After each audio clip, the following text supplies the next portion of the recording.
Bueno, muy bien, pues bienvenidos a todos a este primer seminario dentro del curso superior de Gestión Comercial y Ventas. Y tengo el inmenso gusto de presentarles a José Félix Hernández. José Félix Hernández es una persona con la que yo ya tenía ganas de trabajar desde hacía mucho tiempo, en colaborar en algunos de estos proyectos de formación y de consultoría en los que tanto él como yo estamos inmersos. Déjenme presentarles un poco inicialmente a José Félix. José Félix en la actualidad es director comercial regional de ROEN, eh, pero bueno, tiene una larguísima trayectoria dentro del sector del automóvil. Ha trabajado para marcas como Toyota, como Mercedes-Benz, como Mitsubishi. Es una experiencia larga y fructífera que además le avala sobradamente para acometer a este seminario sobre precisamente el sector del automóvil. Además, José Félix es consultor, es formador en las áreas de marketing y de gestión y dirección comercial. Así que, José Félix, sin más dilación, bienvenido a este seminario y gracias por aceptar, además en una hora y en un día tan intempestivo, un fin de semana. Eres un hombre con una agenda bastante copada y la verdad es que no ha sido fácil encontrar un huequito para poder contar contigo y escucharte, porque sin duda todo lo que nos vas a contar reviste el máximo interés para nuestros alumnos. Pues nada, en primer lugar, agradecerte pues, la oportunidad de poder compartir en este programa pues, un poco mi experiencia, agradecerte la invitación, dar la bienvenida también, aunque sea a través de estos nuevos medios, ¿no? a todos los video oyentes. Y nada, en principio, pues la verdad que, bueno, para mí el sector de la automoción, como bien comentabas, pues ha ocupado más de la mitad de mi vida profesional. He compaginado con la docencia, que es algo que me apasiona, que me gusta y que practico desde el principio de mi carrera profesional. Pero bueno, para mí, un verdadero placer poder estar por aquí y eso, compartir conocimiento y recibir también las aportaciones. Muy bien, José Félix, yo no te quiero interrumpirte, me gustaría que tú pudieras hacer un desarrollo conforme al guión que tienes preparado y bueno, pues en todo caso si hay algún comentario o alguna pregunta que se me ocurra que deba hacer, pues ya te la hago sobre la marcha, si te parece. Perfecto. Pues yo en principio, vamos a ver, sobre todo el sector de la automoción, antes de comenzar a hablar de él, creo que hay que establecer una serie de pautas para entenderlo porque muchas veces la idea que tenemos del sector de la automoción como consumidores es bastante distinta, dista muchísimo de lo que significa a nivel profesional. Me explico. El sector de la automoción, para un poco quien lo conozca solamente como cliente o como consumidor, pues dentro de lo que es el ámbito nacional y concretamente de España, estamos hablando del sector, de uno de los sectores claves en la economía, ¿vale? Por un dato significativo que lo dice todo, o sea, significa el 10% del Producto Interior Bruto de la economía del país. Si tenemos en cuenta además todos los sectores y todas las profesiones que además están asociadas de manera directa o indirecta a este sector, pues estaríamos hablando en torno al 20%, 19-20% según los últimos datos del Instituto Nacional de Estadística. Teniendo en cuenta este dato, ¿vale? Que al final es un dato económico, el segundo punto que me gustaría destacar es que cuando hablamos del sector de la automoción, tenemos que tener muy presente que lo hacemos del sector que probablemente, junto con el tecnológico, sea el sector que más dinámico, o sea, que más dinamización y cambios ha sufrido en las últimas 3 décadas, ¿vale? Hay sectores que han cambiado y han evolucionado de manera progresiva, ¿vale? Gradual, pero no de manera continua. Hay otros que sí lo han hecho. En el caso del sector de la automoción, lo ha hecho además de manera integral. Y me explico. Cuando digo integral me refiero que desde que se produce el coche en la fábrica hasta que el consumidor se lo lleva a su casa, todo, absolutamente todo, ha sufrido un cambio radical y continuo. En estas 3 décadas, los procesos de fabricación también, obviamente, ha tenido mucho que ver las crisis económicas, que como todos sabemos son cíclicas, pero durante estas 3 décadas el sector ha sufrido unos cambios importantísimos, porque ya no se fabrican los coches igual que se fabricaban hace 40 años. Automáticamente, con la evolución de la tecnología, el sector de la automoción se ha visto obligado prácticamente a evolucionar en la misma línea y a la misma velocidad, que es lo complicado de todo esto, ¿no? Toda esta evolución que ha sufrido el sector de la automoción en este tiempo ha venido de forma paralela, asociada también a la evolución que nosotros como consumidores de cualquier tipo de producto o servicio también hemos sufrido. Y es algo bastante simple de entender analizando nuestras propias conductas como consumidores. Hace 30 años, nosotros la información, el acceso a la información o la posibilidad de acceder a la información lo teníamos bastante restringido, bastante limitado. No existía el desarrollo tan amplio que existe hoy de Internet. Internet estaba en sus inicios, de una manera bastante rudimentaria, si me permiten la expresión, y pues claro, el acceso a la información, quien lo tenía, concretamente y refiriéndome ya de manera específica en el sector de la automoción, eran los concesionarios, los fabricantes. Con esto quiero decir que nosotros, si hacemos un flashback hacia atrás, probablemente nos sea muy fácil recordar lo que hacíamos cuando íbamos a comprar un vehículo. Nosotros llegábamos, veíamos un coche por la calle, nos gustaba, o veíamos un anuncio en la televisión, que era la principal fuente de información de la que nos retroalimentábamos, y automáticamente se nos encendía el chip y decía, oye, pues mira, este coche me gusta, a lo mejor se adecúa a lo que yo necesito y puede valer para las necesidades que necesito cubrir. Automáticamente, desde que veíamos ese coche en la calle, pues ya nos picaba el gusanillo y accedíamos al concesionario para informarnos de ese vehículo en concreto. Y lo mismo, cuando llegamos al concesionario, íbamos con la idea de ese coche, de ese modelo, y salíamos con otro totalmente distinto. Porque al final, la única persona que nos podía suministrar la información total de ese vehículo era precisamente el comercial, el asesor comercial, antiguamente llamado vendedor. Lógicamente, estábamos en sus manos, o sea, él tenía el poder de la información, él tenía todas las características del coche, los colores disponibles, las versiones que podíamos, o que nos podía, mejor dicho, ofrecer. Bueno, pues esto ha cambiado en un periodo de tiempo muy, muy corto, y a la misma velocidad que lo ha hecho la tecnología. El avance de la tecnología y más concretamente la incorporación de este aparatito a nuestra vida diaria, ¿vale? Ha cambiado absolutamente todo, todo. Nuestros hábitos como consumidores han variado radicalmente. Disponemos de una información, de un volumen de información tan grande que en ocasiones lo más complicado es saber gestionarla. Incluso en ocasiones hablamos de infoxicación. Entonces, dentro de todo este conjunto de eventualidades que se han desarrollado durante este tiempo, pues lo que han provocado es que hayan ido cambiando y modificando nuestros hábitos como consumidor.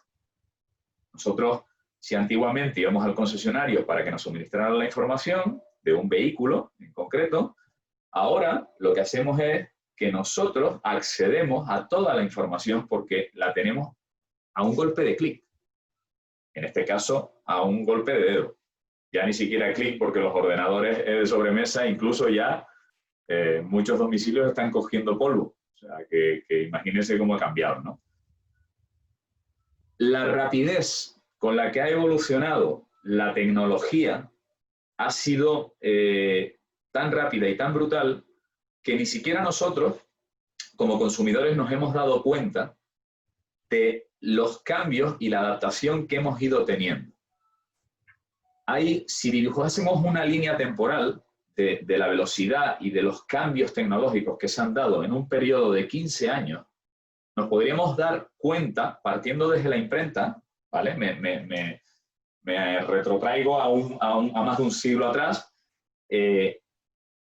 si hiciésemos esa línea temporal, lo que nos daríamos cuenta es que, pues sencillamente, la velocidad a la que ha avanzado la tecnología en un periodo de 15 años ha sido muy superior a nuestra capacidad de adaptación. ¿Eso qué quiere decir? Que este tsunami de información, de tecnología, pues nos ha ocasionado y nos sigue ocasionando a día de hoy que estemos siempre pues un poco con ese síndrome de, oye, por mucho que esté o intente estar al día en las nuevas tecnologías, siempre hay algo nuevo, ¿no? Desde el punto de vista de cada uno de nosotros como consumidor, que es realmente lo que nos interesa analizar, pues este cambio ha sido sustancial. Este cambio ha sido importantísimo porque si antes decíamos que el poder lo tenía el vendedor, que era el que tenía la información, y por extensión las empresas, ahora se ha dado un vuelco. Ahora el poder lo tiene el consumidor o lo tenemos los consumidores.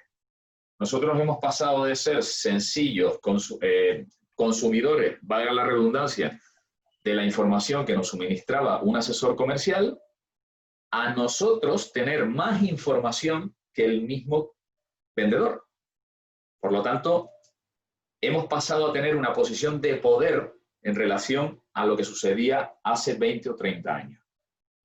Este paradigma, o este nuevo paradigma, que a mí me gusta denominarlo el tsunami tecnológico, estamos en la era de la información y de la tecnología, pues obviamente nos ha cogido y se nos ha ido integrando dentro de nuestras vidas prácticamente a una velocidad que no nos ha permitido darnos cuenta de cuándo se ha producido. Pues si esto nos ha pasado a nosotros como consumidores, como clientes, como compradores, imagínense a las empresas. Las empresas, lógicamente, entre las que incluyo a las de la automoción, pues obviamente con este tsunami tecnológico e informativo y este nuevo paradigma incluso de ese consumidor con mucha información, les ha cogido también a contratiempo. O sea, es decir, no han tenido la posibilidad de poder adaptarse. Se cumple nuevamente la norma de que, o lo que comentaba antes, más que una norma, de que esa velocidad de la tecnología ha superado nuestra capacidad de adaptación y de las organizaciones. Entonces, ¿con esto qué quiero decir? Que si nosotros como consumidores hemos cambiado nuestros hábitos, la pregunta es, ¿por qué razón las empresas siguen haciendo lo mismo y siguen intentando vender como lo hacían hace 30 años? Pues lógicamente la balanza está desequilibrada. O sea, la empresa o no ha tenido los medios o no ha tenido la previsión. Lógicamente estoy generalizando, hay empresas que sí, pero la mayoría no ha tenido la previsión suficiente como para poder adaptarse a esos cambios, ¿no? Esto da pie a una nueva realidad que además, analizándola dentro del mundo o el sector de la automoción, que como dije al principio de esta ponencia, pues es quizás uno de los sectores más dinámicos de la economía, pues obviamente es una bomba de relojería. O sea, si el sector ha cambiado desde cómo se fabricaban los coches hace 30 años a cómo se envían a cada concesionario e incluso a cómo se diseñan, la empresa tiene que adaptarse. O sea, al final no vale el antiguo modelo de estrategia comercial que se seguía hace 30 años, porque ya el consumidor, nosotros, no somos los mismos. Pero nos encontramos muchísimas veces que acudimos a un concesionario y nos encontramos con pues, el mismo modelo de venta, de asesoramiento, pues de hace 3 décadas. Y eso, lógicamente, en muchas ocasiones nos choca como consumidores. Porque, pongo un ejemplo muy claro, si a mí me gusta un modelo X de una marca determinada, ahora tengo a mi disposición, simplemente con entrar en cualquier red social, toda la información y más. Pero es que además puedo yo, si pruebo el coche y tengo la posibilidad de hacer una prueba dinámica, tengo la posibilidad de compartir ese contenido. Pues es tan fácil como eso. Si yo puedo opinar sobre el producto de manera activa en una red social a la que tiene acceso todo el planeta, pues obviamente el nivel de información que yo voy a adquirir como posible consumidor de ese modelo, de esa marca en concreto, es infinito. ¿Qué quiere decir esto? Que cuando Félix va al concesionario a comprarse el coche modelo X de la marca Y, pues tengo más información probablemente y sé más del modelo que el asesor comercial, que tiene que tener y estar actualizado de los 30, 40, 50 modelos que tiene la marca. Ahí es donde está la gran diferencia y ahí es donde está el reto de las empresas y de las personas que lo componen. Lógicamente, las organizaciones tienen que cambiar y tienen que evolucionar hacia ese modelo de negocio y a esa actualización. En definitiva, un nuevo perfil del consumidor, que dista mucho, por lo que he explicado, del perfil del consumidor de hace 3 décadas. O sea, que ese es el reto, Fernando. Desde mi punto de vista, ahí está la gran piedra angular, que si las empresas logran poder sacarle partido, incluso pueden salir reforzadas. Porque ahora, al igual que tiene el consumidor muchísima información del producto, las empresas, si saben aprovechar bien los nuevos entornos sociales, también pueden llegar a tener muchísima información del consumidor, cosa que antes no sucedía. Antes entraba un cliente por la puerta, se iba, efectivamente, el cliente se iba, tú recogías los datos, nombre, apellido, dirección, número de teléfono, y como mucho, a los 2 o 3 días hacías una llamada de cortesía, de seguimiento de la oferta, para ver si el cliente seguía interesado, si había visto otras marcas, y un poco tomar el pulso de cómo iba. Hoy en día es bastante habitual que cualquier consumidor o potencial cliente tenga una red social. ¿Y en la red social qué hacemos? Pues volcamos todo. Volcamos lo que nos gusta, lo que no nos gusta. Si nos gusta ir a la playa, si nos gusta ir al monte, si hacemos deporte, si nos gustan los deportes de riesgo, si odiamos el deporte, si nos gusta el fútbol. Esa información, aunque nosotros en muchas ocasiones no seamos conscientes del uso que le damos a las redes sociales, es pública, hasta el punto que nosotros queramos. Pero cualquier perfil que nosotros compartamos en una red social, llámese Facebook, llámese Twitter, llámese Instagram, o redes más profesionales como LinkedIn, pues está a disposición de cualquiera que la pueda, o sea, que quiera y desee consultarla. Si las empresas, en este caso las de la automoción, llega un cliente a pedir información y el asesor comercial empieza a indagar por las redes sociales y ve que ese posible cliente le ha venido a preguntar por un coche muy pequeñito, un utilitario pues prácticamente para utilizar en ciudad, y ve, imagínense, en su perfil de Facebook, que es un aficionado empedernido al ciclismo de montaña, por ejemplo, al submarinismo, la primera pregunta que le debería hacer cuando vuelva a llamar a ese cliente es, oiga, usted a lo mejor no se ha planteado otras opciones de vehículo. Usted ha venido a buscar un vehículo de unas características concretas que a lo mejor después en su día a día, los fines de semana, a lo mejor no le va a ser práctico.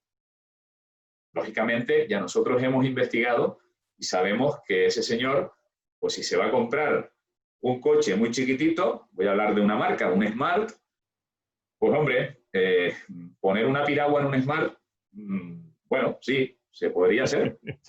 Pero más fácil lo contrario, ¿no? Pero más fácil lo contrario, montamos el Smart encima de la piragua y vamos a la playa, ¿no?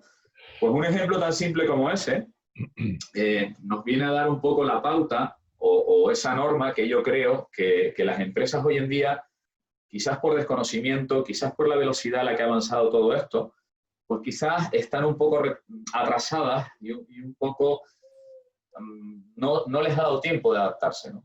Entonces son herramientas que están a disposición, en este caso, de cualquier asesor comercial, de cualquier compañía, y que gestionándolas de manera adecuada, con el ERP adecuado o el DMS adecuado, pues hombre, el rendimiento y al final las soluciones que se le pueden dar y se le pueden prestar a un cliente son infinitas.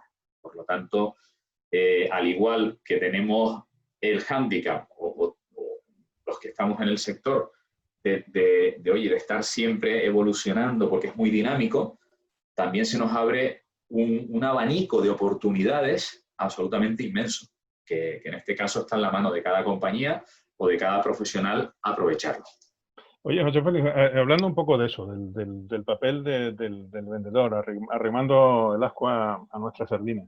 En el Sí. sector del automóvil, ¿cómo ha evolucionado? Porque hemos hablado de las empresas, hemos hablado del tsunami digital que realmente ha alterado las formas de relación y de obtención de información por parte de los clientes y de los consumidores. ¿Cómo se reformula el perfil del vendedor en este sector? ¿Cómo crees tú que ha evolucionado en los últimos años? Pues bueno, concretamente en el sector de la automoción, el perfil, no nos olvidemos que al final el vehículo, un coche, desde un pequeño utilitario hasta un coche comercial o un furgón o un camión, al final, lógicamente, se convierte en un artículo, sobre todo cuando hablamos del uso particular, ¿vale? No del uso profesional. En un artículo, entre comillas, prescindible. Sí es cierto que cada vez más dependemos del automóvil para prácticamente todo, nos da una libertad importante, pero también es cierto que tenemos nuevos competidores que han salido en menos de 5 años, pues aquí en Santa Cruz de Tenerife o en cualquier ciudad, si nos vamos a Madrid o Barcelona, que ha evolucionado mucho más rápido en este aspecto, tenemos disponibles motos eléctricas de alquiler.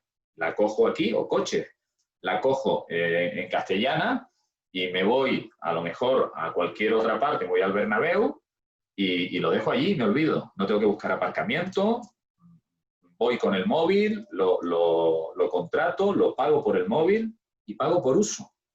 ¿Vale? Eso es un nuevo competidor.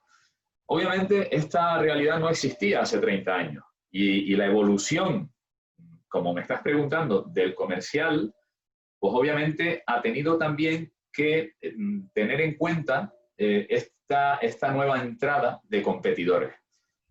En las épocas de bonanza, al final, el asesor comercial, cualquier concesionario, se convertía o era prácticamente, cuando había esa poca información, era quien tenía el poder.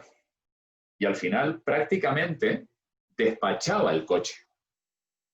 Porque él, al tener toda la información, pues lógicamente tiene el poder. Sí. Entonces, al final, le terminaba vendiendo o ofreciendo, en este caso, u ofreciendo al cliente el coche que creía que le solucionaba sus necesidades de movilidad. ¿Vale? Eso ha cambiado radicalmente. O sea, ya el asesor comercial en este periodo de tiempo ya no puede dedicarse única y exclusivamente a ofrecerle lo que tiene allí o lo que él quiere vender. Sencillamente porque ya el cliente va con la decisión tomada. Y decía antes que en un alto porcentaje, en un 75-80% de los casos, el cliente probablemente sepa mucho más del coche que el propio vendedor. Y eso es lo que yo definiría como cambio principal. Hemos pasado del concepto vendedor al concepto asesor. Ya la persona que está en el concesionario no se dedica a vender el coche, sino que sencillamente se dedica a asesorar al posible consumidor o al posible cliente de qué vehículo dentro del que él ya ha elegido, qué opciones tiene de equipamiento, de características, de motorización, etc. Entonces es un cambio absolutamente radical, o sea, es un giro de 180 grados.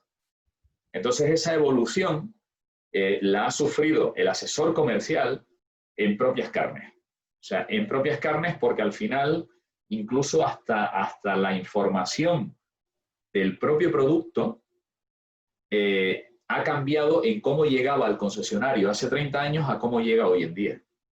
De hoy en día, y para muestra, pues un botón. Estamos haciendo una formación vía online, también por las circunstancias que nos ha tocado vivir. Y esto hace 5 años, pues se podía hacer. Era ciencia ficción, ¿no? Pero era ciencia ficción. En el caso de los coches estamos viviendo lo mismo, exactamente igual.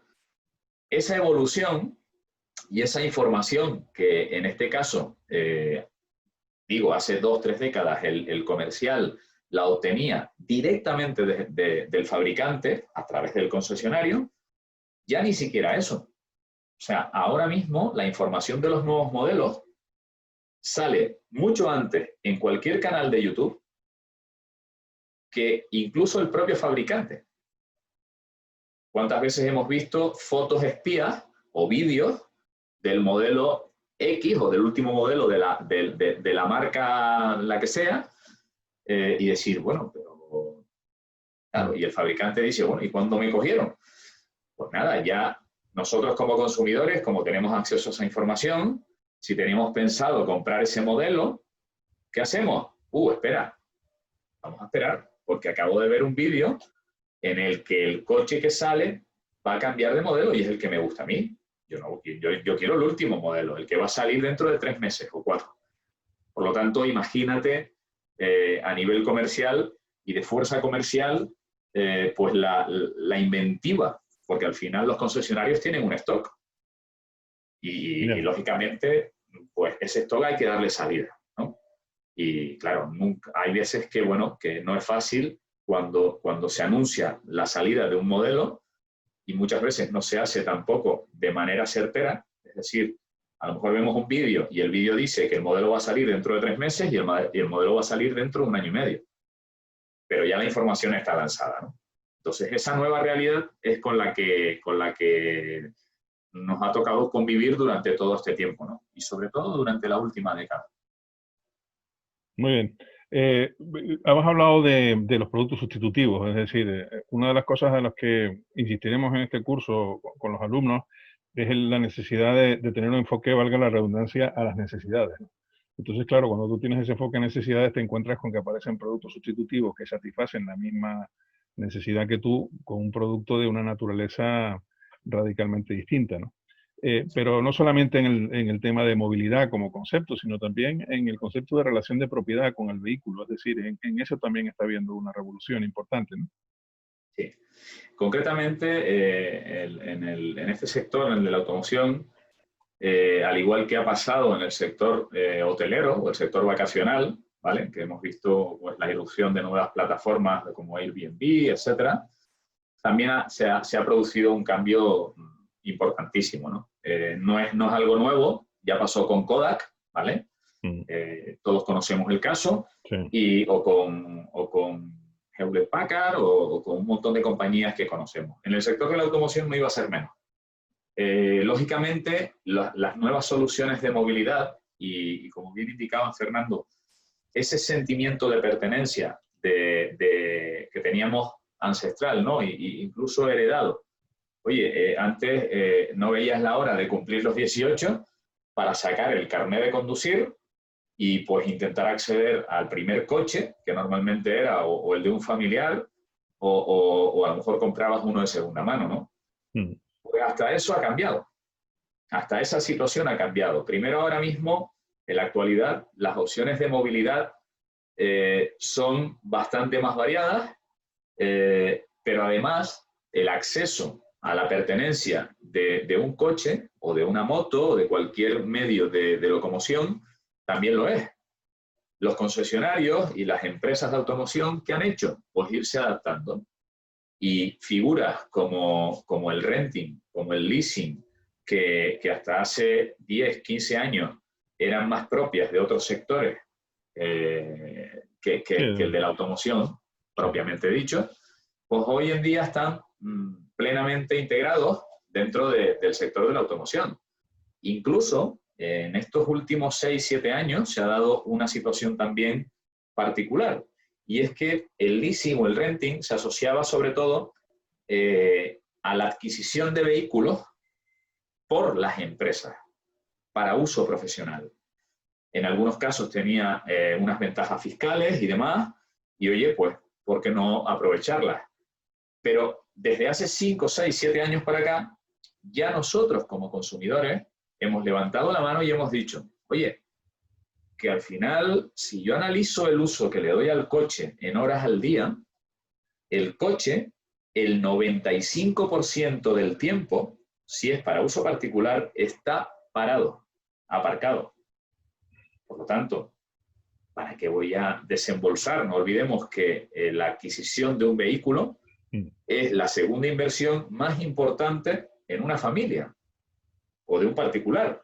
Claro, después de la casa, claro. Después de la vivienda. Entonces ya, oye, pues también las crisis cíclicas, pero oye, nos han machacado de manera muy seguida, pues también nos hace replantearnos nuestros hábitos de consumo. Pues este es uno de ellos. Entonces, ¿qué han hecho los concesionarios? Pues bueno, vamos a democratizar, si me permites el término, este tipo de herramienta económica para poder hacer accesible el vehículo que quiera comprar, adquirir cualquier usuario, de otra manera, de una manera más flexible. Entonces, pues ya existen figuras, oye, que yo compro el coche hoy, quiero pagar una cuota muy, muy, muy cómoda y dentro de 4 años, pues decidir qué hago con el coche. O sea, si lo vendo, si me lo quedo o si lo refinancio, por ejemplo. Esas opciones, plantearlas hace 30, 40 años, eran impensables, porque el coche formaba parte integrante de la familia. Si hablásemos en términos contables, sería el inmovilizado, ¿no? Pues al final se trata de eso. Al final ya no vemos el coche como lo veíamos hace 40 años. Incluso las nuevas generaciones, se habla mucho de las nuevas generaciones, de la X, de la Y, de la Z, de los baby boomers, de los millennials. Está estadísticamente comprobado que cada vez dan más importancia a la experiencia que al sentimiento de pertenencia. Pues blanco y en botella, o sea, o te adaptas a esa nueva generación que es la que ya tiene poder adquisitivo o te quedas fuera del mercado. Es tan sencillo como eso. Bien.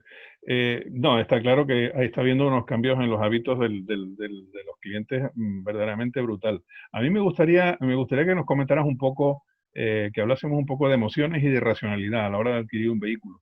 Porque evidentemente no es lo mismo una empresa que, como tú decías antes, que está interesada en adquirir una flota de vehículos de reparto, por ejemplo, donde la racionalidad, el coste, en fin, el ahorro de energía, en fin, todo este tipo de factores racionales influyen notablemente, y el precio, obviamente.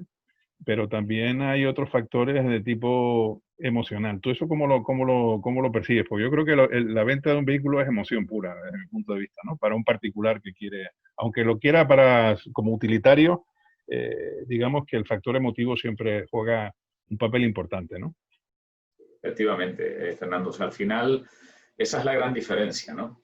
Y también la gran oportunidad. O sea, lo hemos visto en otros sectores a los que estamos, digamos, a los que vamos más asiduamente, ¿no? Cualquier tienda de ropa, no voy a nombrar ninguna, pero alguna del grupo Inditex, que está en la calle Castillo, en una esquina, por ejemplo, antes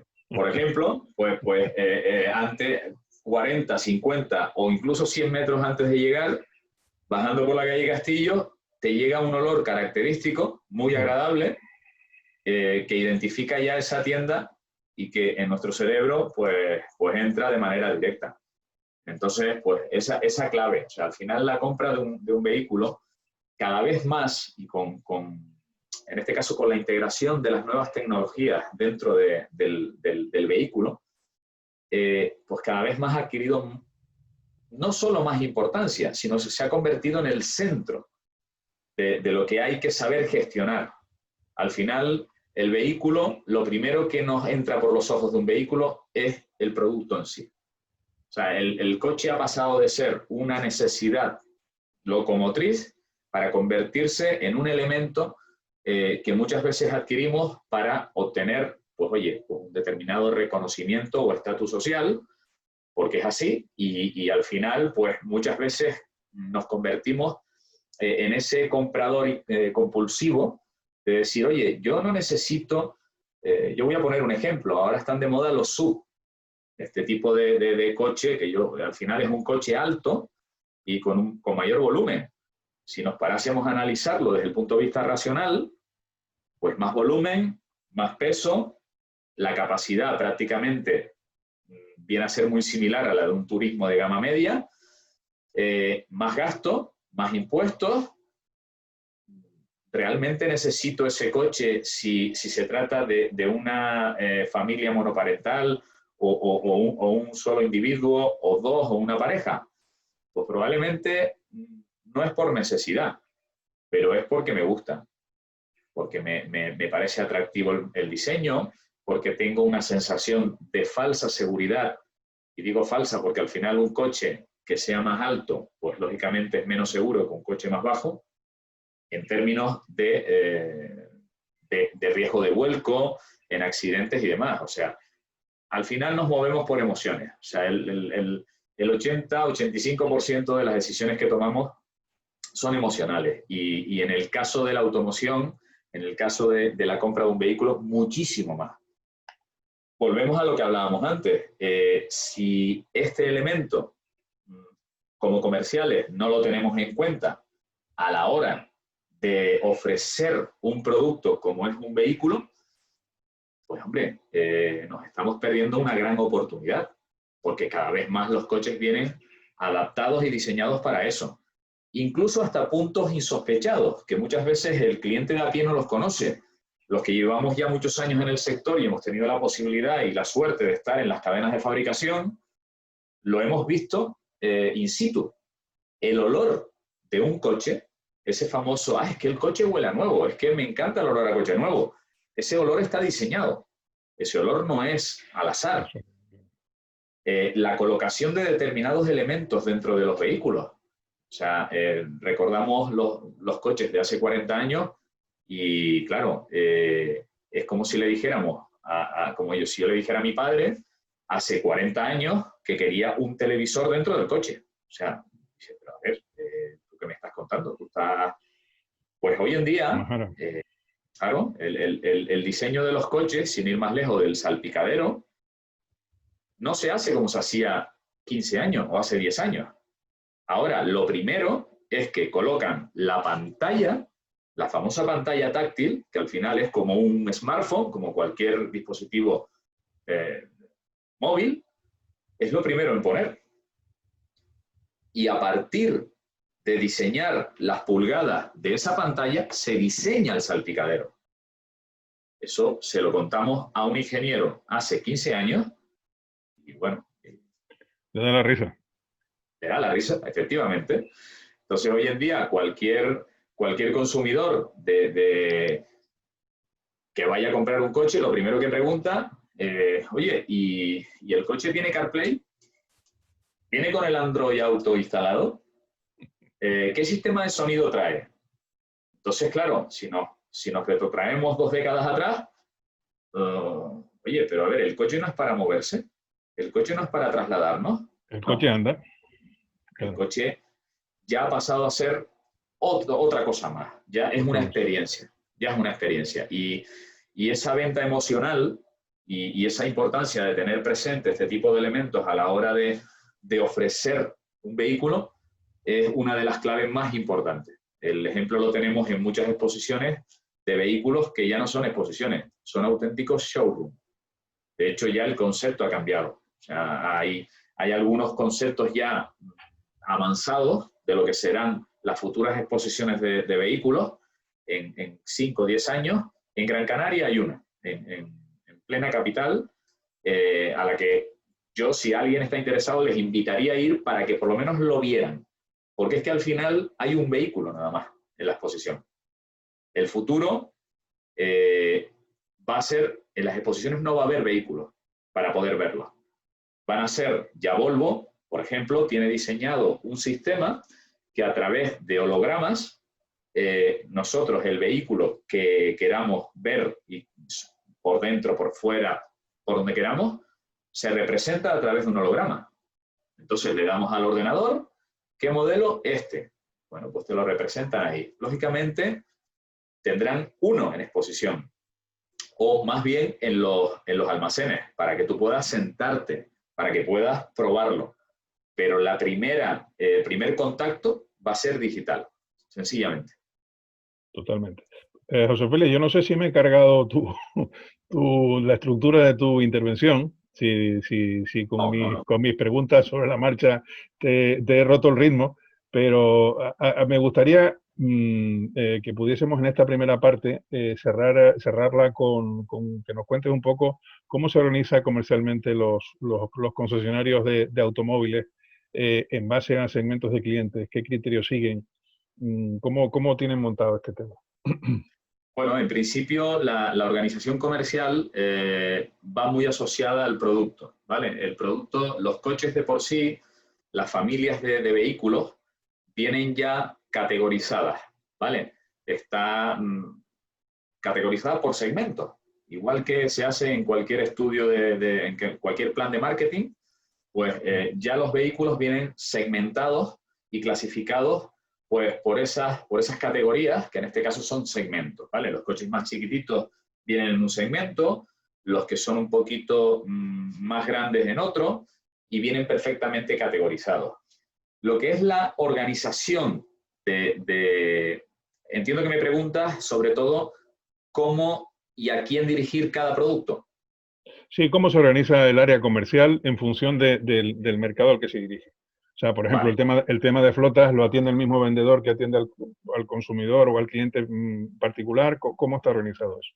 Efectivamente. A ver, en principio, la primera división que se realiza es precisamente, como indicas, por canales, ¿vale?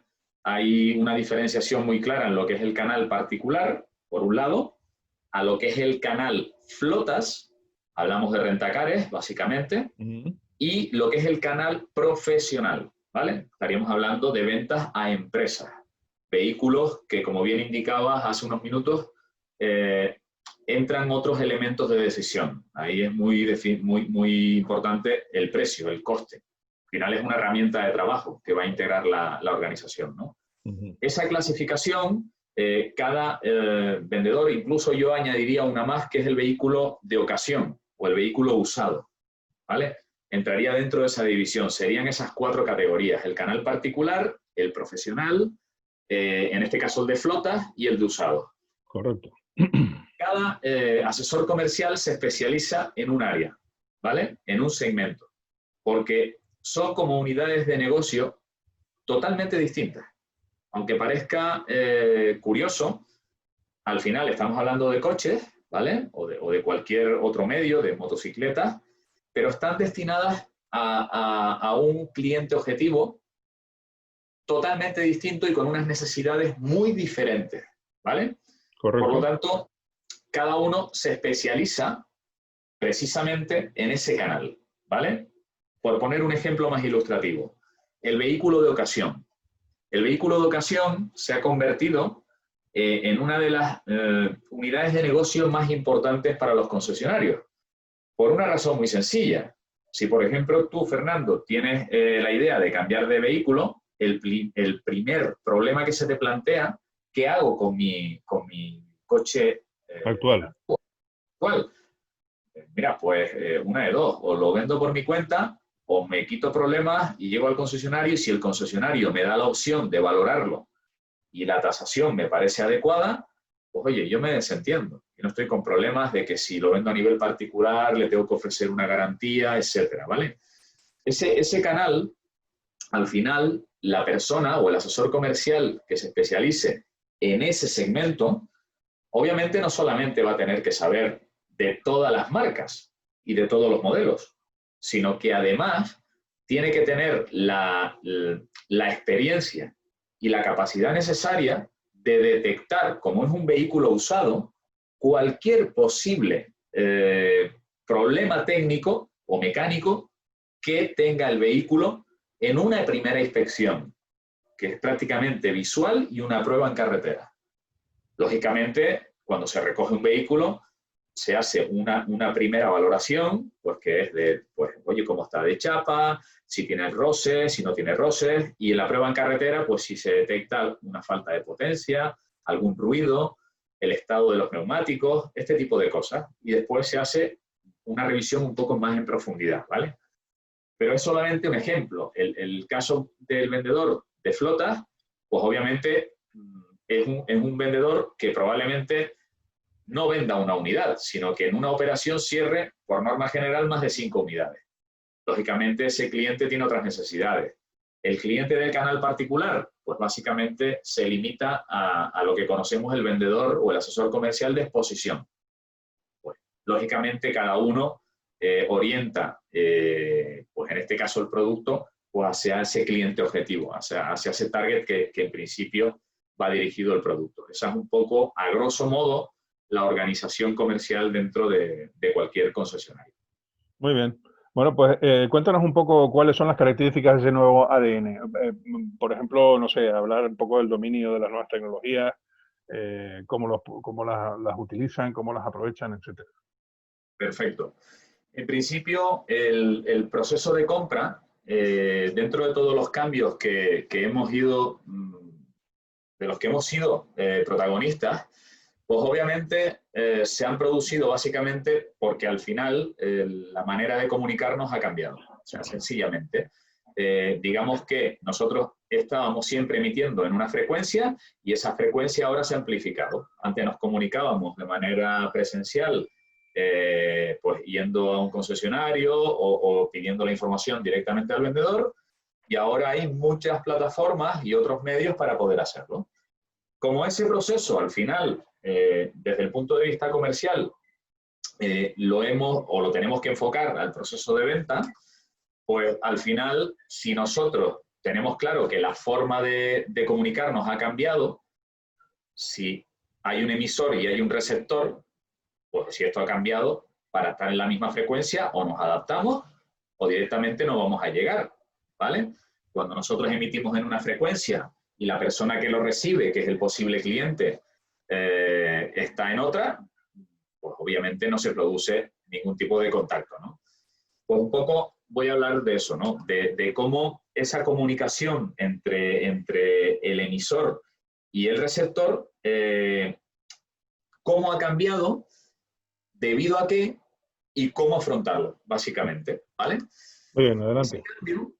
Ese cambio parte de un perfil que ya definimos anteriormente, que era ese perfil de cliente, pues situémonos hace 30 años, de ese cliente que tenía una información muy poca, muy limitada, un cliente que, si me permiten la expresión, era también incluso o adoptaba de cara a la venta una actitud absolutamente pasiva. O sea, se llegaba a una tienda, a un concesionario, y se limitaba a recibir la información que, en este caso, el vendedor era el único que la tenía. Por lo tanto, el vendedor tenía la función ahí como, vamos, era como el rey del mambo, si me permiten, ¿no? Porque al final tenía el poder, ¿vale? El cliente tenía poca información, iba de una actitud absolutamente pasiva, dudoso, prácticamente sin información o muy limitada, ¿vale? Actualmente, ¿qué sucede o cómo somos nosotros para poder entenderlo mejor? Como usuarios, como potenciales compradores, pues todo lo contrario. Disponemos de una información prácticamente ilimitada, que en muchos casos nos ocasiona un problema de poder gestionarla, tener muchísima información. Somos activos, o sea, si nos gusta un producto, si nos interesa algo en concreto, lo primero que hacemos es ir a nuestro iPad o a nuestra tablet, a nuestro móvil o a nuestro ordenador e ir a buscar información. Por lo tanto, estamos interconectados. O sea, ya no esperamos a que el vendedor nos dé la información, sino que somos nosotros los que de manera activa la buscamos. Por lo tanto, nos hemos convertido de ese usuario o de ese posible cliente que somos todos, pasivo, poco informado, en un cliente activo, muy informado. Y dos características más que para mí son fundamentales tenerlas presentes en este nuevo perfil del cliente actual. Y es que nos hemos convertido en personas y clientes excesivamente exigentes y excesivamente impacientes. Entiéndame el término excesivo no como peyorativo, sino todo lo contrario, como una realidad. O sea, nosotros ya queremos todo para ayer. Si pedimos algo por internet, cuanto menos tiempo nos tarde en llegar, mejor. Incluso estamos dispuestos a pagar una cuantía para que eso suceda. Ese perfil de usuario activo, interconectado, muy informado, impaciente y exigente es al que nos tenemos que enfrentar todos los días. Y es fácil, o sea, si se nos olvida alguna vez alguna de estas características, analicémonos cada uno de nosotros como consumidores.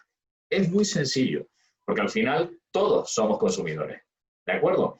Si queremos ahondar un poquito más en el perfil de este nuevo tipo de cliente, que al final es el que tenemos que aprender a manejar y para poder atender sus necesidades y complacerlas, pues yo lo dividiría en 4 apartados, un poco para simplificarlo, ¿vale?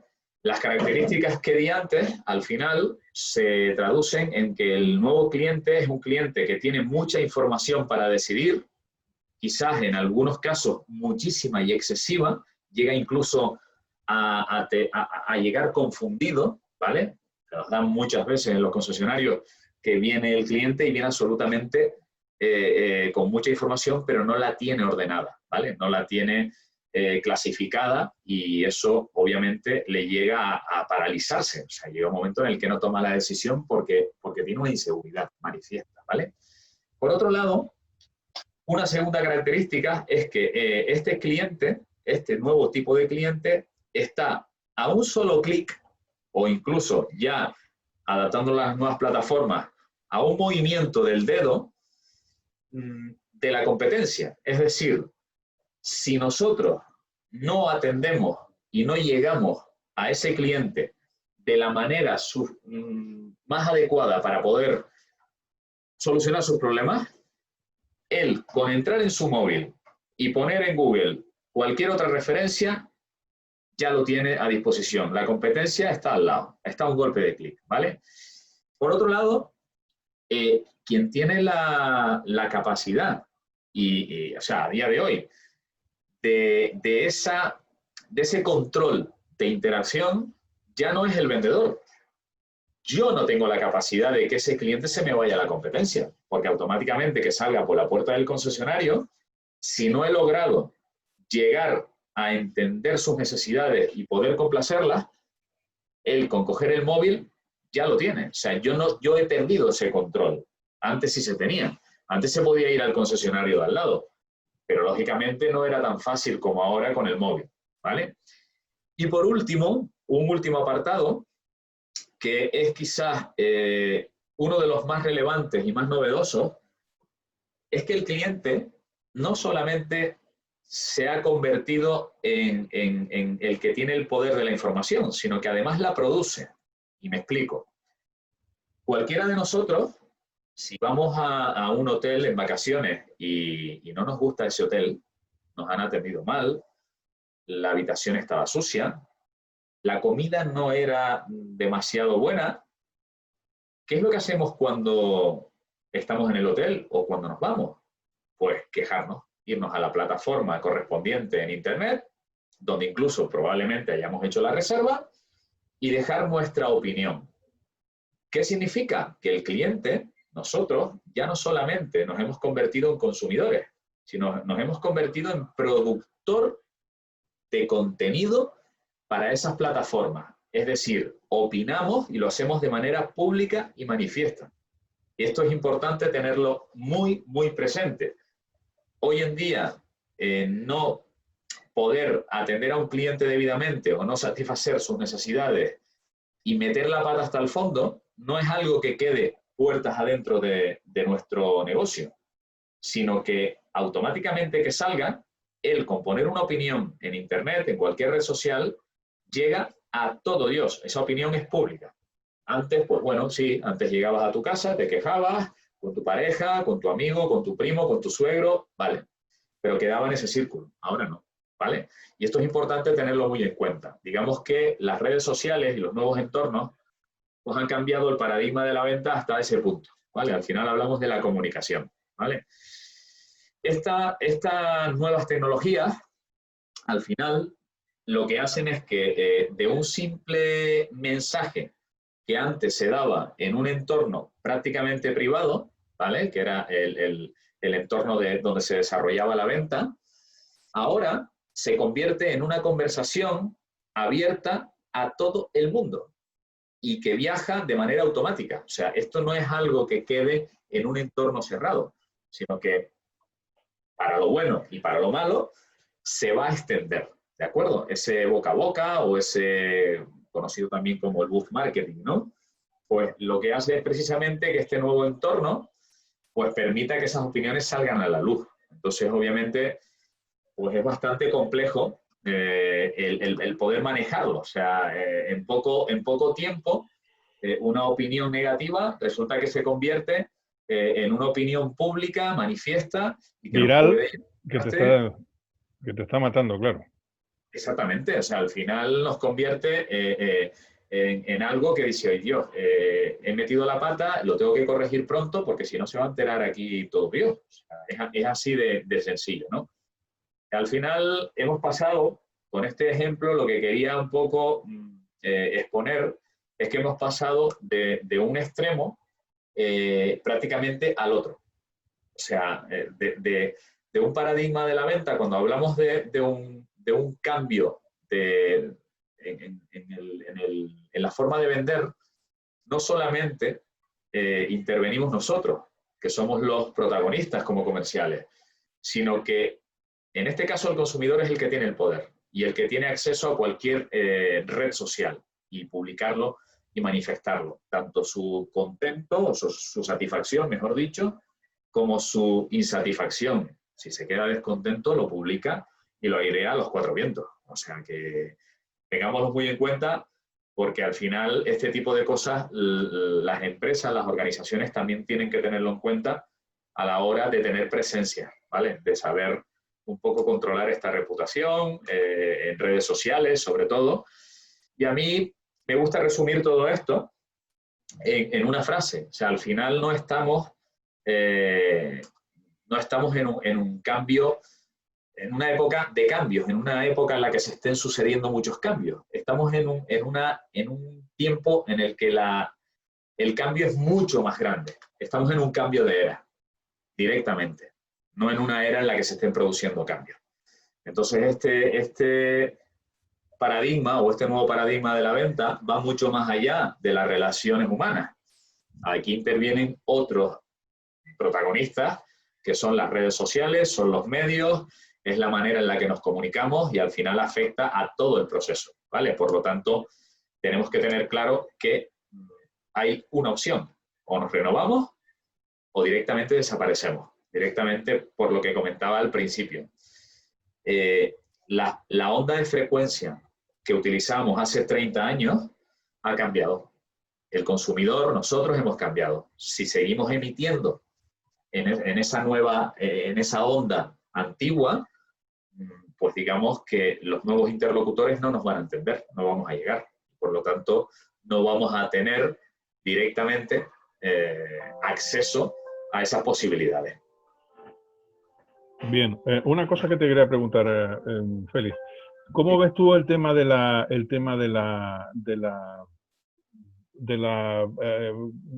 cambio en los sistemas de propulsión de los vehículos, el tema, en fin, medioambiental que está influyendo muchísimo, el gobierno que de alguna manera intenta a toda costa forzar a las compañías, a las fabricantes para que ofrezcan productos eléctricos, híbridos, etcétera?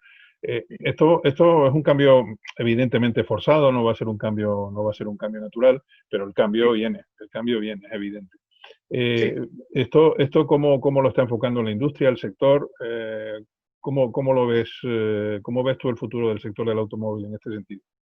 Pues mira, Fernando, el cambio, a ver, el sector del automóvil ha experimentado cambios absolutamente increíbles e impensables durante este periodo de 20 años. O sea, desde los procesos de fabricación hasta el tipo de alimentación que utiliza para poder moverse, ¿vale? El cambio, o los cambios en este caso, de los que estamos siendo ahora testigos de excepción, en cuanto a las energías limpias, renovables, llevamos muchos años escuchando pues que esa tecnología venía, que esa tecnología pues iba a ser el futuro, y resulta que hablando de la tecnología tantos años, lo que era del futuro se ha convertido en el presente y ha cogido con el pie cambiado, y hablo en general, ¿vale? Aunque hay excepciones, prácticamente a todos los fabricantes, ¿vale? Y cuando digo a todos es prácticamente a todos. Si podemos hacer alguna excepción, la podríamos hacer, por ejemplo, con Toyota. O sea, básicamente porque Toyota sacó el primer vehículo híbrido, que fue el Toyota Prius, en el año 97. Estamos hablando de que han pasado más de 2 décadas y la evolución del resto de marcas no ha seguido esa pauta. Cuando ya era sabido de que las energías, los combustibles como la gasolina, el diésel, etcétera, tenían los días contados, ¿vale? Esto se sabe desde hace bastantes años. Lo que pasa es que nunca se habían tomado las medidas necesarias para aplicar los protocolos en la fabricación y demás procesos para implantarlo. Al final, ¿qué es lo que ha sucedido? Pues que en un periodo de 5 años, todas las marcas, absolutamente todas, se han subido o no les ha quedado otro remedio que subirse al carro de la innovación. Y en este caso, una innovación tan complicada como es el de las motorizaciones. O sea, cambiar un proceso de motorización en una cadena de fabricación es algo bastante complejo. Al final, todas las marcas a día de hoy ya tienen, aunque sea un vehículo, ¿vale? Que o bien es híbrido, o híbrido enchufable, o eléctrico, o varios, ¿vale? Pero es algo que es real. ¿Por qué razón? Supuestamente en el 2050 ya no va a haber coches, y cuando hablamos de coches entendamos de uso particular, porque al final los de uso profesional creo que se van a tratar aparte, que sean de gasolina o diésel, incluso ni híbridos. O sea, es un cambio radical. O sea, porque la transición obviamente es el vehículo híbrido, pero esa transición tiene un tiempo. Y ese tiempo, los vehículos híbridos, muchas marcas no lo han incorporado hasta hace 4 o 5 años. En el caso de Toyota, que fue en este caso el pionero, en el año 97, nadie creyó que eso tuviera éxito y al final pues ha pasado algo similar a lo que le pasó, por ejemplo, lo nombrábamos al principio de la ponencia, a Kodak o a las BlackBerry. O sea, al final no se ajustaron, no se renovaron y quedaron fuera de mercado. Hasta tal punto, cuando tú llevas una ventaja en el mercado de más de 20 años en este tipo de tecnología, en la híbrida, te permites el lujo de hacer lo que hizo Toyota a final de año, a final del año pasado, que fue liberalizar, creo que fue en torno al 60% de las licencias registradas que tenía de tecnología híbrida, para que cualquier fabricante las pueda utilizar de manera absolutamente gratuita. Entonces, claro, cuando tú haces eso, es porque ya vas suficientemente sobrado y muy avanzado en la tecnología y lo que haces es dejarle al resto la tecnología que utilizabas hace 20 años. Pues lógicamente este es el nuevo paradigma. Los coches de hoy en día, muchos de ellos, y hablo de coches de gama media, ya ni siquiera se plantean el hecho de sacar al mercado un modelo que no tenga la opción dentro de esa versión de un híbrido natural, un híbrido enchufable o un eléctrico. Hay marcas muy concretas como Volkswagen, el grupo Volkswagen con Audi, Seat y demás, que ha hecho una apuesta muy fuerte. O sea, de no tener nada, absolutamente ningún vehículo híbrido ni eléctrico en su gama, en un plazo de 5 años, prácticamente todos los modelos y todas las versiones tienen una versión electrificada, o bien híbrida enchufable, híbrida normal o eléctrica. O sea que esta no solamente es la realidad, sino que ahora mismo estamos en el periodo de transición hacia el que vamos. Analizándolo en su conjunto y en una manera de forma más global, hay que también tener en cuenta la incidencia que esto va a tener en nuestro entorno. Me refiero, o sea, si al final, dentro de 10 años, la mayoría de coches que se van a comercializar van a ser coches eléctricos, pues obviamente tengamos en cuenta que las gasolineras van a tener Van que a cambiar, desaparecer. van a desaparecer o cambiar su modelo de negocio, van a desaparecer como las conocemos hoy en día.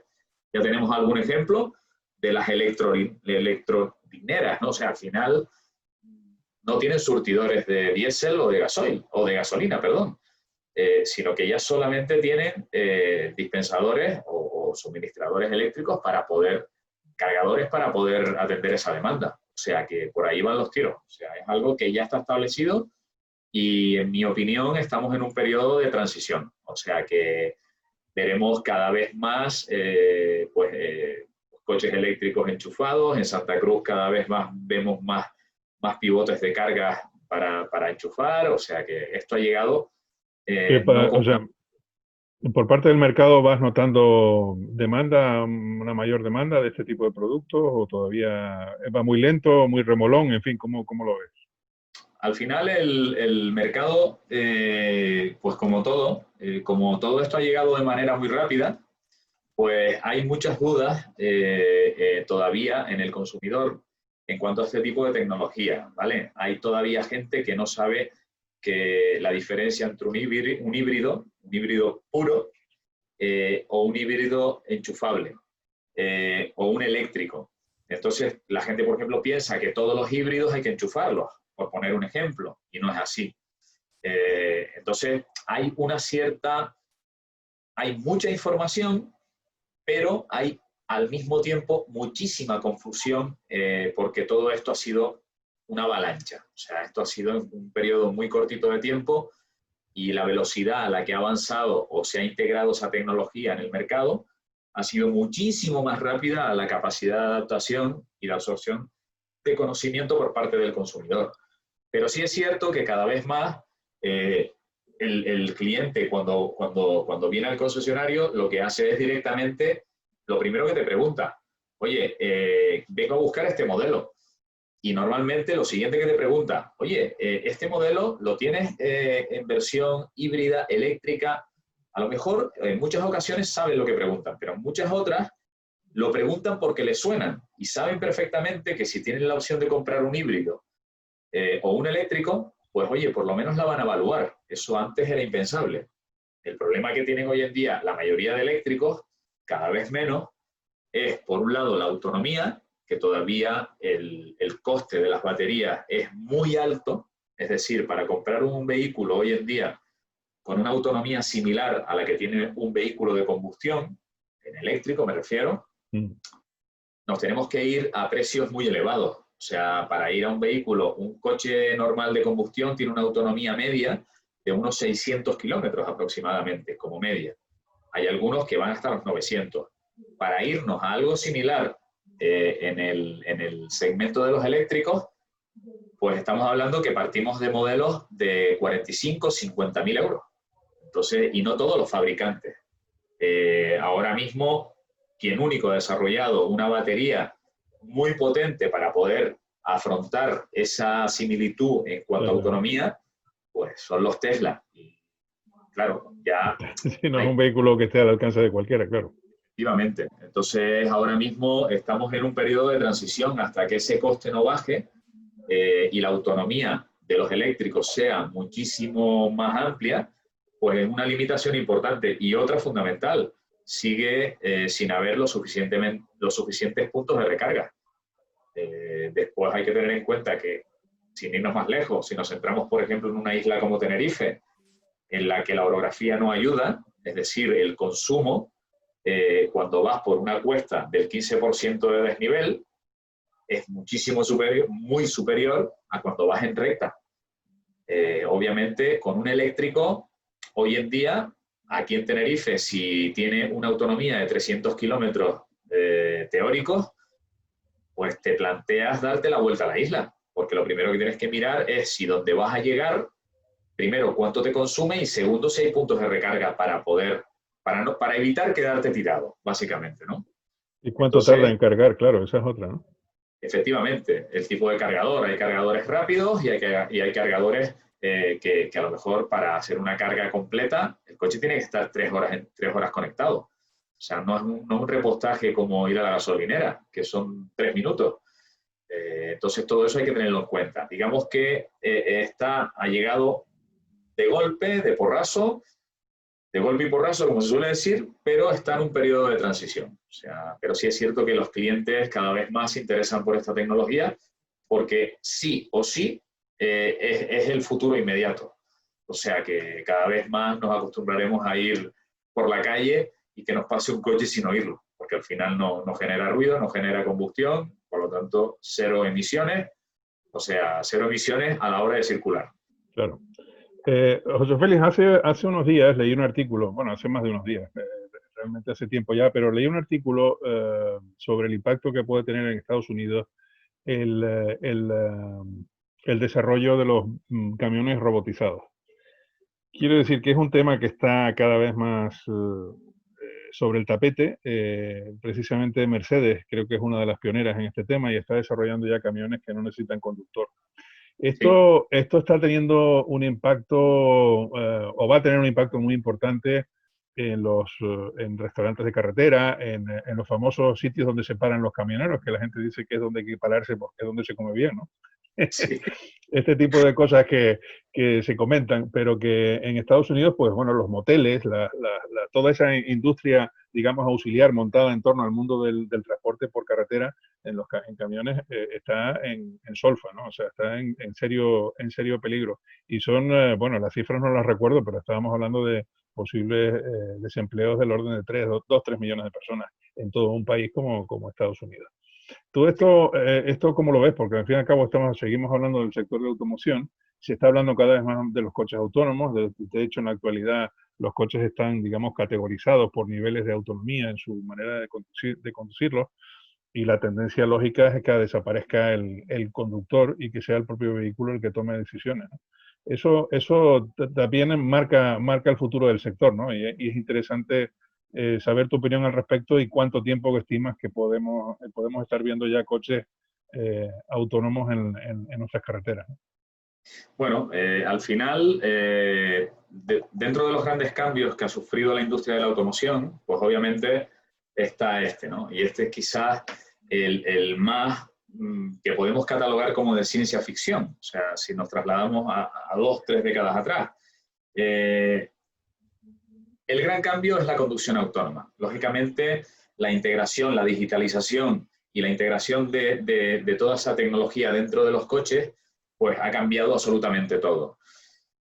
Lo que es la conducción autónoma ya existe, es decir, ya ha dejado de ser un experimento en fase 1 para ser una realidad.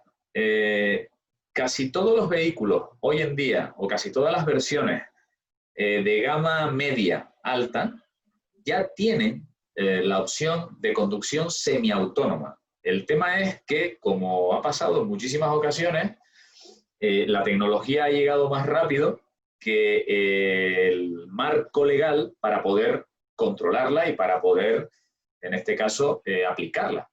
Se nos dan casos ilustrativos que han salido en muchos medios de comunicación, del Google, cuando empezó con su coche autónomo y demás, pues empezó a hacer las primeras pruebas. Cuando el coche tenía un accidente salían todos los medios de comunicación. Digo, vale, pero es que al final son pruebas y lógicamente es algo que está en esa fase. La conducción autónoma existe. La conducción autónoma no solamente está, sino que además ya está integrada en los vehículos que tenemos, probablemente muchos de nosotros.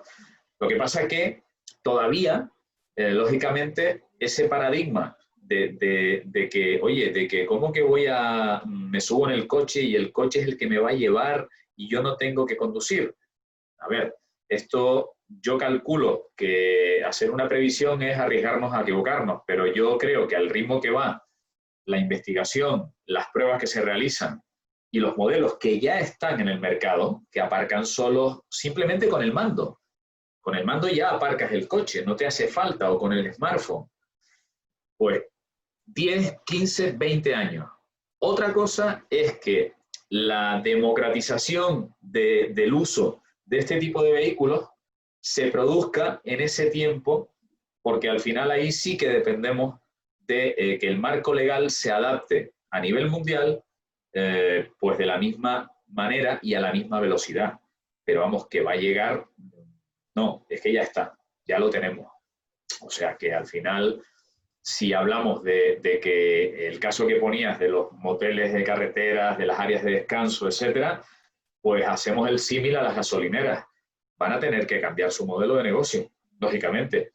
¿Por qué? Porque si yo me subo en el coche y no tengo que conducir, sino que mientras voy conduciendo en un trayecto de 3 horas que previamente lo he configurado, pues lógicamente a lo mejor me tengo que parar una vez o dos, pero no por cansancio probablemente, sino porque yo voy a ir en el coche, probablemente los coches dentro de 20 años, algunos modelos ya no tendrán volante, porque no hará falta.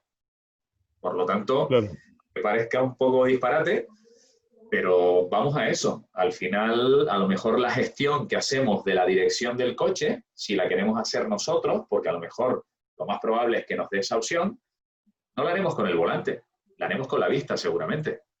Entonces, ¿en qué lugar estamos?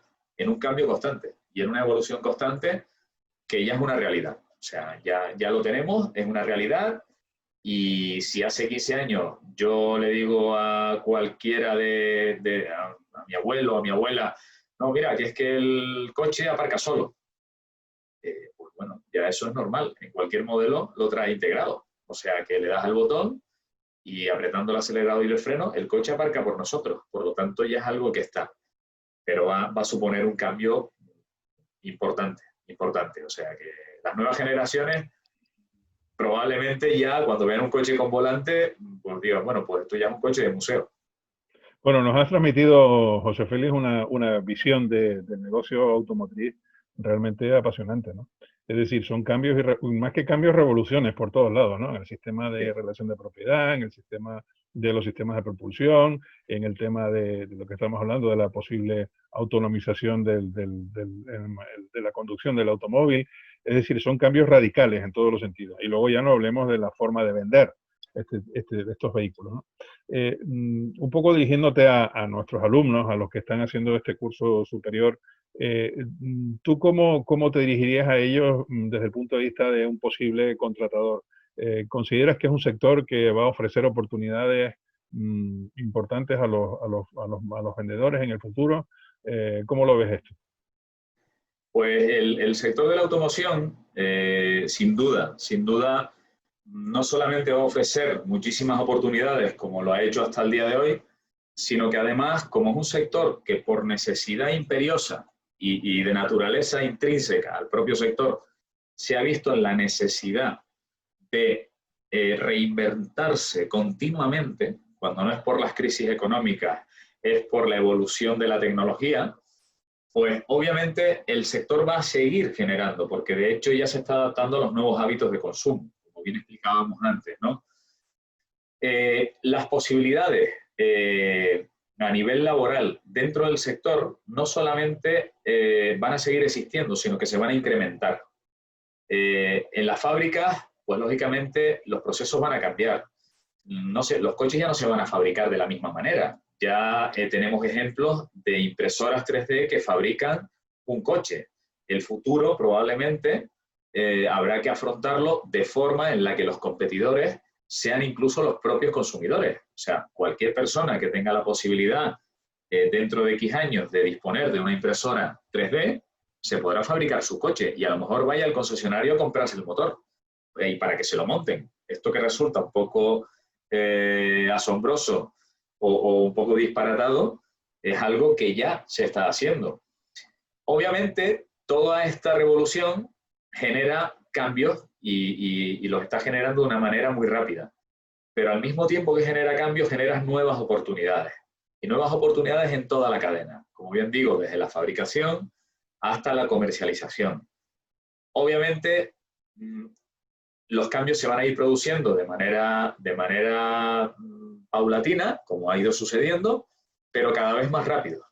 Porque al final, si hacemos un poco de memoria de lo que comentábamos hace unos minutos, el perfil nuestro como consumidor es pues ese consumidor cada vez más activo, cada vez más exigente, queremos todo para ayer. Entonces, digamos que estamos en continua adaptación a esa nueva realidad. Pero como digo, o sea, las posibilidades laborales no solamente van a ser iguales, sino yo creo que incluso superiores. Lo que pasa es que distintas, muy diferentes a las que hoy en día tenemos como la realidad habitual. ¿El sector del automóvil es un sector preocupado por la formación a nivel comercial? Sí, sí. La formación es algo que también ha cambiado. La formación hasta hace 15, 20 años se realizaba en un porcentaje muy pequeño vía online. Hace 30 años era absolutamente presencial. Conllevaba dentro de la partida de costes de la empresa, dentro de los presupuestos, una partida importante. No por porcentaje, pero sí por volumen. Y al final, a día de hoy, no solamente cada vez es más importante, sino que la formación se ha multiplicado por 3. Es decir, como cada vez la tecnología que se integra dentro de los vehículos es mayor y más complicada o más compleja, más innovadora, pues si antes se hacía un curso para un modelo, ahora pues a lo mejor puedes hacer 6, 7 u 8 cursos para el mismo modelo, porque a lo mejor el modelo X de la marca Y saca una versión en el año 2019 y en el 2020, a mediados de 2020, saca una modificación o un restyling o una nueva versión mejorada, que al final en muchos casos no es mejoras estéticas o mejoras estéticas muy sencillas, sino son incorporaciones tecnológicas pues al software, a la pantalla o a cualquiera de los elementos tecnológicos o electrónicos que tiene el vehículo, ¿no? Por lo tanto, se ha multiplicado la formación. ¿Qué sucede? Que los nuevos medios, las nuevas tecnologías también han permitido que eso se pueda hacer a un coste muy pequeño.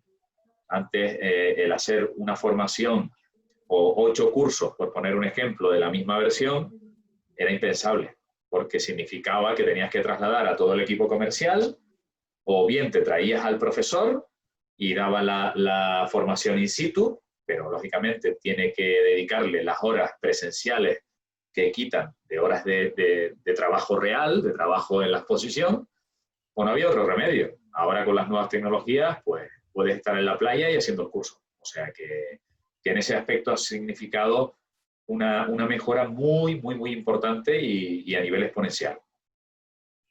Muy bien, José Félix. Oye, pues yo creo que hemos hemos exprimido bastante tu tiempo, que te agradecemos muchísimo. A mí me queda un poco la sensación de que quizás los alumnos podrían tener la oportunidad de hacerte preguntas en fin, pedir que amplíes información respecto a algunos de los temas que hemos tocado. Si me lo permites, voy a transmitirle a los alumnos, bueno, cuando ellos van a ver en vídeo tu intervención, y desde luego muchos de ellos van a tener alguna otra pregunta que hacerte seguro, y bueno, te la transmitiremos y a ver si tenemos ocasión de vernos ya en esta ocasión personalmente, ¿no? Así que te repito nuestro agradecimiento en nombre de la Cámara de Comercio, en nombre de la Fundación MAFRE, que es patrocinadora de esta acción formativa, y bueno, y esperamos volver a verte pronto con este motivo. ¿De acuerdo? Perfecto, Fernando. Ha sido un placer y cualquier cosa que necesiten, cualquier duda, pues ya tienen mi contacto. Y nada, nos veremos seguramente pronto, a ver si puede ser físicamente y si no por este medio, sin problema. Muy bien, ha sido un lujo tenerte, Félix. Un abrazo fuerte, ¿eh? Gracias, Fernando. Un abrazo para ti y para todos los alumnos. Muy bien. Hasta ahora. Hasta luego.